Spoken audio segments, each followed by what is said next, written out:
हाँ, हज़रत मौलाना महमूदुर रहमान साहब नाजिम मदरसा मखसूसुल इस्लाम बलईपुर हमारे बागनगर के पास है, संत कबीर नगर के हैं। मैं उनसे बड़े अदब से दरख्वास्त करता हूँ, मुअद्दबाना दरख्वास्त करता हूँ, तशरीफ़ लाएं और अपने नूरानी बयान से।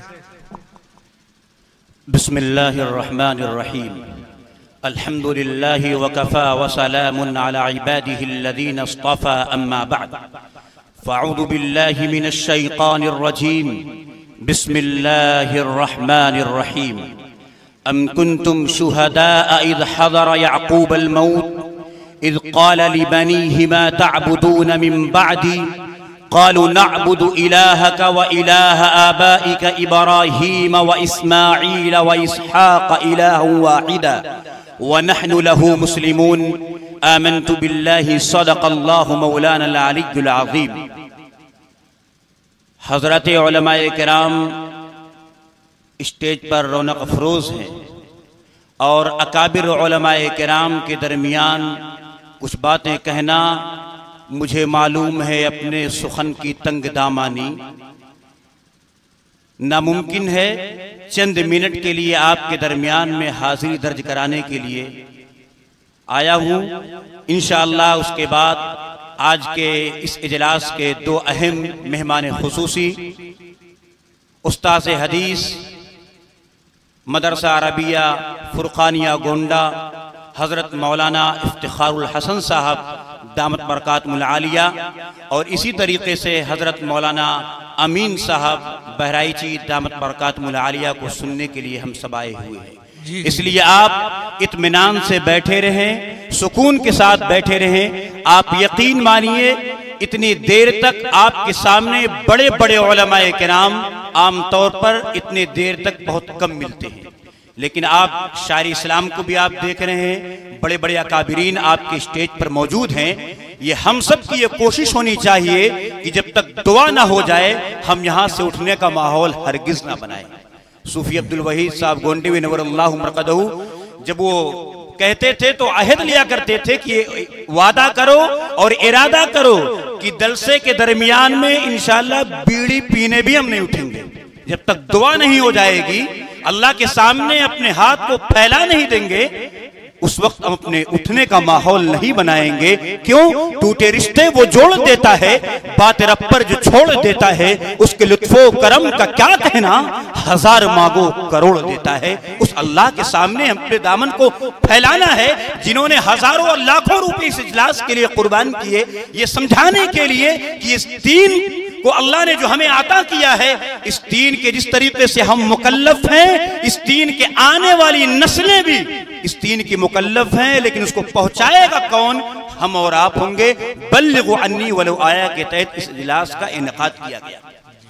मेरे भाइयों बुजुर्गों दोस्तों, इस अकीदे के साथ जिंदा रहें, इस ईमान के साथ, जैसा कि मुफ्ती साहब बयान करके रुखसत हुए, यकीन के साथ कि इस्लाम इस रुए जमीन पर कयामत तक के लिए आया है और जब तक मुसलमान ईमान वाला इस रुए जमीन पर इस धरती पर बाकी रहेगा उस वक्त तक कयामत नहीं आ सकती है।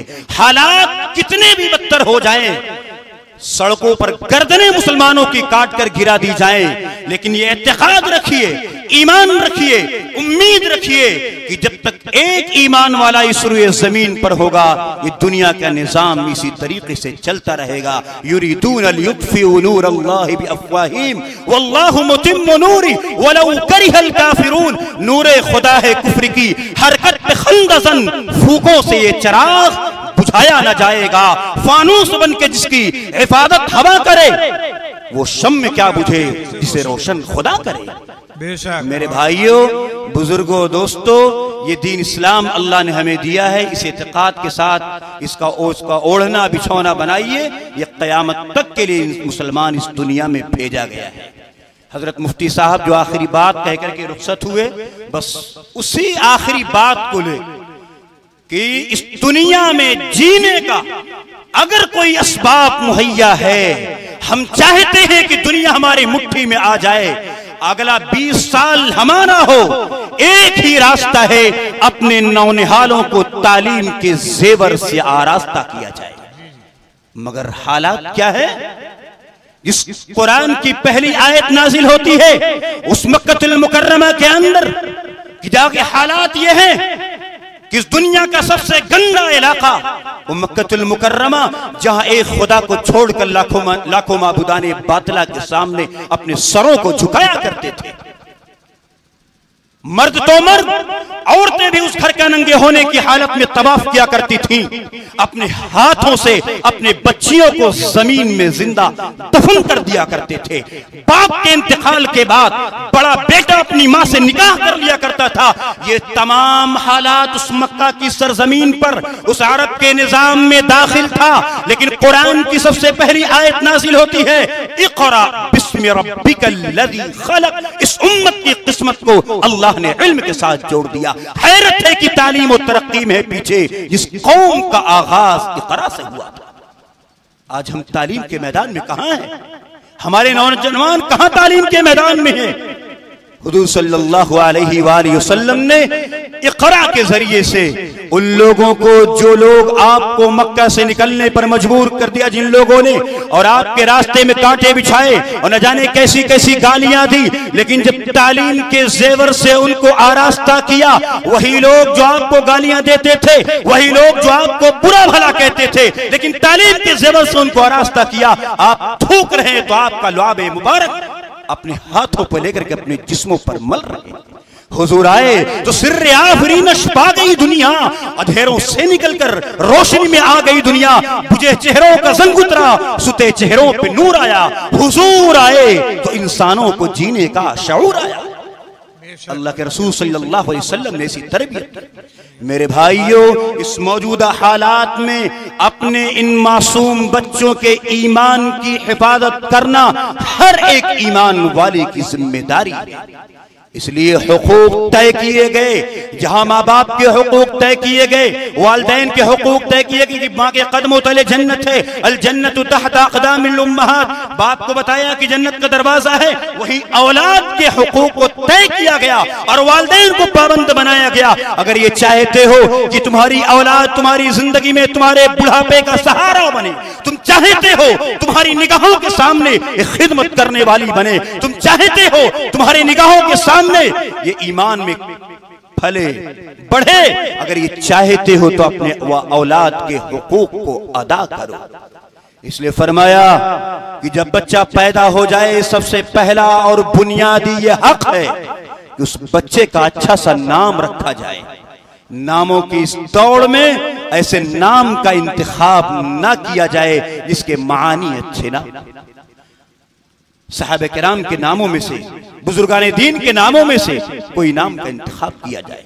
ये बच्चे का पहला बुनियादी हक है हर उस वालिदैन पर जिसको अल्लाह ने औलाद की दौलत से नवाजा है, क्योंकि ये औलाद ये अल्लाह की वो असीम नेमत है जिसको अल्लाह दे देते हैं, इंसान फिर उसकी कदर नहीं करता, और जिसको नहीं देते हैं न जाने कहां कहां दौड़ता भागता, कितने बाबाओं के कदमों में जाकर के गिरता है कि कहीं से कोई औलाद मिल जाए। याद रखिए, औलाद का देना न देना किसी इंसान, किसी मौलाना, किसी बाबा के अख्तियार में नहीं। कुरान में साफ ऐलान कर दिया, यहबु लिमन यशाउ इनासा व यहबु लिमन यशाउ ज़ुकूर, और फरमाया औ युज़व्विजुहुम ज़ुकराना व इनासा व यजअलु मन यशाउ अक़ीमा। अल्लाह जिसे चाहते हैं लड़के ही लड़के देते हैं, जिसे चाहते हैं लड़कियां देते हैं, जिसे चाहते हैं दोनों मिला करके देते हैं, और जिसे चाहते हैं बांझ बना के रख देते हैं।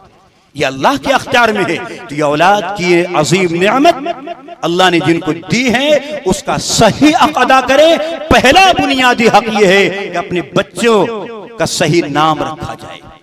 दूसरा बुनियादी हक जिसकी तरफ मुफ्ती साहब ने रहनुमाई की, या आखिरी बात कह के अपनी बात इसी पर खत्म करता, कि अपने बच्चों की सही तालीम और तरबियत का इंतजाम किया जाए। जब समझ बूझ के लायक हो जाए तो उसकी सही तालीम और तरबियत का बंदोबस्त किया जाए। कोई मना नहीं करता अपने बच्चे को डॉक्टर इंजीनियर ना बनाए, कोई मना नहीं करता अपने बच्चों को जज और वकील ना बनाए, बड़ी सी बड़ी डिग्रियां आप अपने बच्चों को दिलाए, कोई मना नहीं करता है। आप डॉक्टर बनाएंगे, वकील बनाएंगे, लॉयर पैदा करेंगे तो आपका नाम जहां रोशन होगा, उस खानदान का भी नाम रोशन होगा, उस गांव का भी नाम रोशन होगा, और उस मुल्क का नाम रोशन होगा जहां बच्चा रहता है। लेकिन हाँ, इन तमाम तालीम के साथ साथ सबसे पहले जो बुनियादी तालीम है, इतनी तालीम से उनको आरास्ता किया जाए कि हमारा और आपका जनाजा रखा हुआ हो और बेटा नौजवान पीछे खड़ा हुआ हो, इमाम कहे अल्लाहु अकबर, तो कम से कम उस नौजवान बेटे को जनाजे की दुआ याद हो।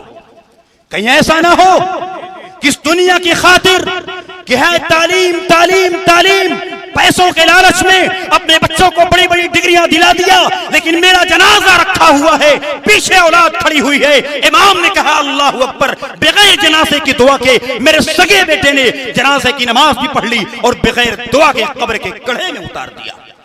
ऐसी तालीम का क्या फायदा जिस तालीम को दिलाने के लिए हमने अपने मुल्क को छोड़ा, अपने वतन को छोड़ा, बंबई और दूसरी जगहों को हमने आबाद किया। नतीजा यह हुआ कि जिस बच्चे को हमने तालीम दी, दीनी तालीम से इसको महरूम रखा, उसकी तरबियत नहीं की, नतीजा यह हुआ कि बुढ़ापे के आलम में हम हैं और अल्लाह ने उस बुढ़ापे के आलम में हमारे बुढ़ापे का अल्लाह ने उसको अजाब बना दिया।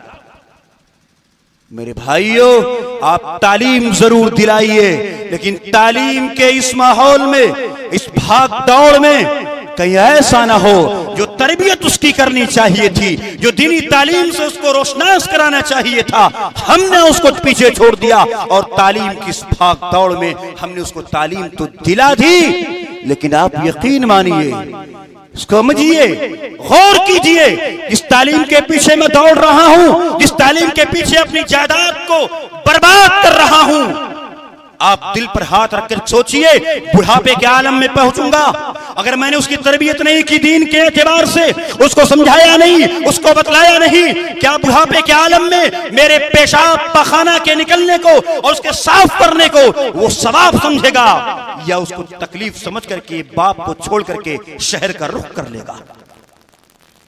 क्या आजकल नहीं हो रहा है हमारे माशरे में कि तालीम के नाम पर हमने जब बच्चों को तालीम देना शुरू किया और दीनी तालीम से अलहदी अख्तियार कर ली कि तालीम, हम अपने बच्चे को डॉक्टर इंजीनियर बनाएंगे, हमारा बच्चा पैसा कमाएगा और पैसा ला करके मेरी झोली में डालेगा, लेकिन इस पैसे का क्या फायदा जो आपके जनाजे में, आपके जनाजे की दुआ तक न पढ़ सकता हो। फिर जुल्फिकार साहब नक्शबंदी दामत बरकातुहू ने एक वाकया लिखा है कि अमेरिका में जाना हुआ तो देखता क्या हूं कि एक डॉक्टर एक कब्र पर खड़े होकर के रो रहा है। हमने उससे पूछा, डॉक्टर क्या बात है, क्यों रो रहे हो? मुख्तसरन उसने बतलाया कि मेरे बाप का इंतकाल हो गया, बड़ी बड़ी डिग्रियां मेरे पास थी, लेकिन आज रो इस बात पर रहा हूं, इस पैसों की दुनिया में सारी डिग्रियां मेरे पास है, पैसों की कोई कमी नहीं है, लेकिन आज रो इस बात पर रहा हूं कि बाप के जनाजे में था, लेकिन बाप के जनाजे की दुआ तक मुझे याद नहीं थी, और बगैर दुआ के अपने बाप का जनाजा मैंने पढ़ा और बगैर दुआ के अपने बाप को कब्र में सुला भी मैंने दिया। मौलाना ने आगे लिखा, सिर्फ एक डॉक्टर का हाल नहीं, अपने मुआशरे पर गौर कीजिए, हर एक नौजवान से पूछिए, मालूम कीजिए, इस दुनिया में रहते हुए जिस अल्लाह की इबादत आप करते हैं, आपके बाद आपकी नस्ल क्या उसी एक अल्लाह की इबादत करेगी? उस एक अल्लाह को अपना रब समझेगी? उस एक अल्लाह को अपना माबूद जानेगी, या उससे रोगर्दानी इख्तियार कर लेगी? अपने नौजवानों को अपने मुआशरे में गौर करने की, फिक्र करने की जरूरत है। मेरे भाइयों, आज इस तालीम के माहौल में मुफ्ती साहब ने भी तस्करा किया कि आप जरूर तालीम दिलाएं, कोई मना नहीं करता, लेकिन कम से कम इतनी तालीम उसको दिलाएं कि अपने ईमान की, अपने अकायद की, अपने वालिदैन की वो फिक्र करने वाला बन जाए, पड़ोसियों के क्या हक होते हैं उसको मालूम हो जाए, और कहीं ऐसा ना हो कि तालीम हमने उसको दिला दी और बूढ़ा बाप, बूढ़ी माँ अपने बिस्तर पर एड़ी रगड़ रही है और खाना देने के लिए कोई तैयार नहीं होता है, खून के घूंट भी हंस हंस के पिया जाता है, जिंदगी के लिए मर मर के जिया जाता है। हमने देखा है कि 2 वक्त की रोटी के लिए अब तो माँ बाप का बंटवारा किया जाता है। एक बूढ़ी माँ अपने 7 बच्चों की परवरिश एक थाली में कर लेती है, लेकिन वही 7 बच्चे मिलकर के अपने वालिदैन की खिदमत नहीं कर सकते। बारी लगते है कि 1 महीना तुम खिलाना, 1 महीना तुम खिलाना, ये बारी तकसीम की जाती है। जिस माँ ने उसके बचपन के आलम में अपने दिन को दिन नहीं समझा, रात को रात नहीं समझा, उस नौजवान का आलम ये है।